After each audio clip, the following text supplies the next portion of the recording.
B और type A, ये type सी जो क्वेश्चंस हैं ये बाद में डिस्कस करते हैं कि ये क्या होते हैं, इनको कैसे करना है, ये आपको इस वीडियो के एंड पे लास्ट में पता चल जाएगा। इसी तरह हमारे पास एक टाइप सी के क्वेश्चंस भी हैं जी।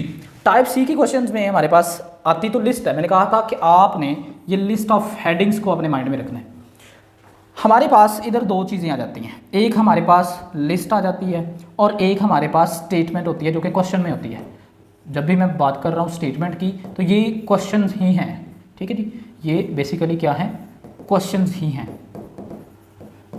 और जो लिस्ट होगी, ये जो लिस्ट होगी ये विद ऑर्डर होगी, मीन कि एक ऑर्डर के साथ फ्लो करेगी। फॉर एग्जांपल ये जो लिस्ट है, ये लिस्ट हो सकती है आपकी पीपल की लिस्ट हो सकती है, ये साइंटिस्ट की लिस्ट हो सकती है। अगर मैंने पेपर लिख भी दिया है तो साइंटिस्ट भी उसी में आ जाते हैं, एक्सपर्ट्स भी उसी में आ जाते हैं, और इसके साथ कोई भी लिस्ट हो सकती है। लेकिन सवाए हेडिंग्स के कोई भी लिस्ट हो सकती है, डेट्स आ सकते हैं, ईयर्स आ सकते हैं, यानी कि कोई भी चीज़ जो है ना वो लिस्ट की फॉर्म में आ सकती है। तो ये जो लिस्ट है, फॉर एग्जांपल मिस्टर जॉनसन जो है या जॉन जो है, ये आपका जो लिस्ट में ए नाम दिया गया इसको, फिर बी को पीटर।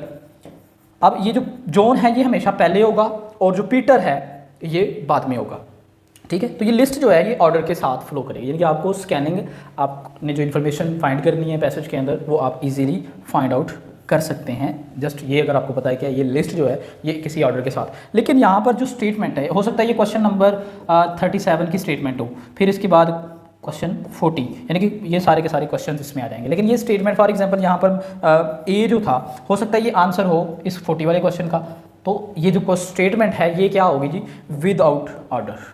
ये स्टेटमेंट आपकी विदाउट ऑर्डर चलेगी।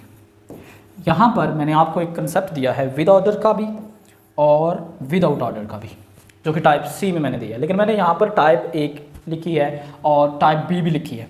तो टाइप ए या टाइप बी जो है ये बेसिकली मीन के क्वेश्चंस किस सेंस में आपको आ रहे हैं, किस ऑर्डर के साथ चल रहे हैं, ये उसके लिए मैंने लिखी है टाइप ए। टाइप ए के क्वेश्चन जो हैं ये विद ऑर्डर होंगे, यानी कि जहाँ पर आपको क्वेश्चन नंबर 1 का आंसर मिलेगा उसके बाद ही 2 का और उसके बाद 3 का, यानी कि ये जो टाइप है क्वेश्चन की ये विद ऑर्डर चलेगी।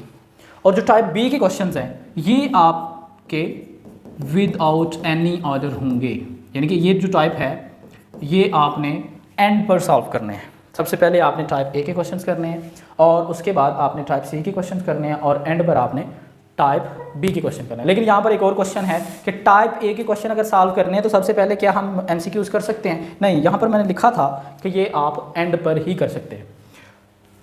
इसी फ्लो के साथ आपने क्वेश्चन करने हैं। सबसे पहले आपने कंप्लीशन के क्वेश्चन करने होते हैं, फिर उसके बाद फैक्चुअल इन्फॉर्मेशन के